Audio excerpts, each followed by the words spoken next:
All right, what's up guys? I'm Alex Kemp. Welcome back to ShapeShift Studio B.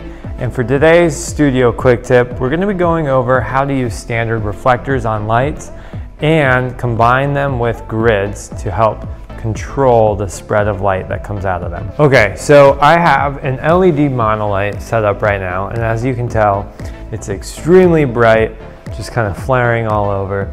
And a lot of ways we can help control and kind of focus this light is by using what's called a standard reflector. So you'll see on our equipment rack that we do have a ton of these cone-shaped reflectors, and they just fit into the Bowens mount. And if you don't know how to use Bowens mount, we have another studio quick tip on how to use those. So now that this is on there, you can see we have a much more directional beam of light.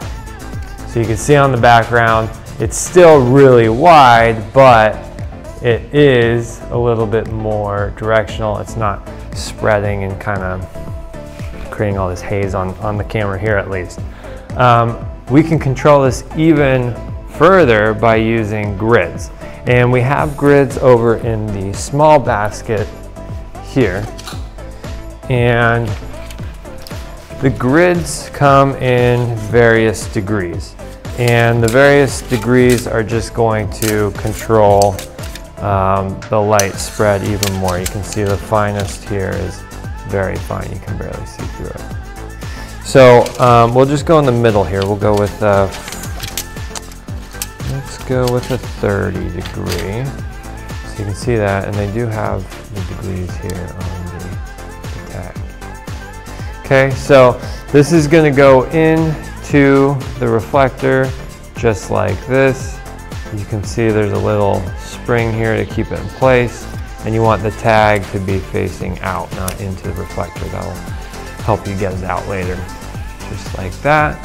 And now you can see that there is a very controlled beam of light coming out from the reflector. This is great for putting behind your subject if you're shooting a portrait or a headshot, because you can create that gradient where it's brighter in the middle behind your subject and kind of falls off to a darker backdrop color. There's tons of other ways you can use this. If you're using it as an edge light on your subject, using the grids with a reflector is going to help control where that edge light hits your subject. So that's how the standard